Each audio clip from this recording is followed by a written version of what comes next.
নমস্কার বন্ধুরা, আমি একটা রেস্টুরেন্টে গেছিলাম, তো এখানটায় পেপার কর্ন এটা খেয়েছি, তো এত ভালো লেগেছে, তো আমি ওটা আজকের আপনাদের সঙ্গে শেয়ার করব। তো আসুন আমরা বানাই। তো এখানে আমি 5 মিনিট সিদ্ধ করে নিয়েছি, সিদ্ধ করে নিয়ে ঠান্ডা করে নিয়েছি। তো এখন আমি দেব গোলমরিচের গুঁড়ো 1 চামচ,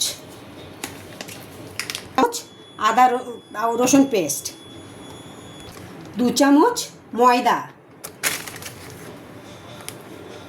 তো বন্ধুরা 6 চামচ কর্নফ্লাওয়ার আমি দিয়ে দেবো, মানে তা আমি 3 চামচ দেবো, 3 চামচ পরে দেবো, দেখে নেব সবগুলো কোট হলো কি না। তো ভালো করে চামচে সব কিছু মেলাতে হবে, যেন প্রত্যেকটা কর্ন ভালো করে কোট হয়। তো বন্ধুরা অল্প অল্প করে জল দিয়ে নিতে হবে, তাতে ভালো করে প্রত্যেকটা কর্নের সাথে লেগে যায় আর কোটটা ভালো হয়। 2 চামচ আমি জল দিয়ে দিয়েছি, দিয়ে ভালো করে ফের কোট করে নেব। তো বন্ধুরা আগে তো আমি 3 চামচ কর্নফ্লাওয়ার দিয়েছি আর জল দিয়ে ভালো করে কোট করে নিয়েছি, ফের 3 চামচ দেব, দিয়ে ভালো করে কোট করে নেব। দিয়ে ভালো করে কোট করে নিতে হবে আবারও। তো বন্ধুরা দেখুন কি সুন্দর করে কোট হয়ে গেছে। প্রত্যেকটা দানা এরমভাবে কোট করে নিতে হবে, এটা ঝেড়ে তেলে দিতে হবে, দেখাবো ওটা। তো বন্ধুরা এরকমভাবে ভালো করে যে কর্নফ্লাওয়ার ময়দা যেটা দেওয়া হয়েছে যেন নিচে পড়ে যায়, তাহলে তেলটা একদম কালো হয়ে যাবে। তা তেলটা এখন গরম হয়ে গেছে, তো এখানে আমি দিয়ে দিলাম। অল্প অল্প করে দিয়ে ভালো করে ভাজতে হবে। তো বন্ধুরা এটা হয়ে গেছে।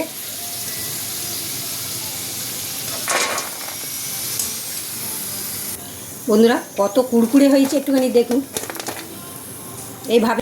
বন্ধুরা এখানে 1 চামচ তেল দিয়ে দিয়েছি, দিয়ে এবার কী দেবো দেখুন, পেঁয়াজ আছে একটা, কাঁচা লঙ্কা, রসুন, ক্যাপসিকাম, গাজর, তা আমি সব একসাথে দিয়ে দেব। তো বন্ধুরা এটা বেশি রান্না করতে হবে না, খুব ঝটপট এটা হয়ে যায়, এক্ষুনি হয়ে যাবে এটা।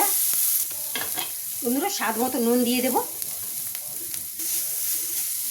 তো বন্ধুরা আমি এখানে কম দিলাম, আপনারা বুঝে দেবেন, এরা আমি তো ওইটার মধ্যেও দিয়েছি, কর্ন ভাজার সময় দিয়েছি, তাই এখানে কম দিলাম। এবার দিয়ে দেবো সবগুলো।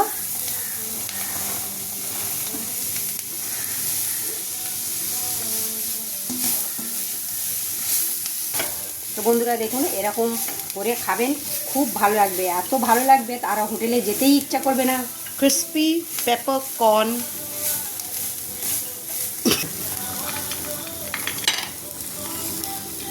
একটু ডেকোরেশনের জন্য ধনেপাতা। বন্ধুরা হয়ে গেছে, দেখতে কত সুন্দর হয়েছে দেখুন, দেখতে যত সুন্দর হয়েছে খেতে অত সুন্দর। যেভাবে দেখালাম একবার হলেও বাড়িতে বানিয়ে খেয়ে কমেন্টে জানাবেন কেমন খেলেন। আর ভিডিওটা দেখার জন্য ধন্যবাদ।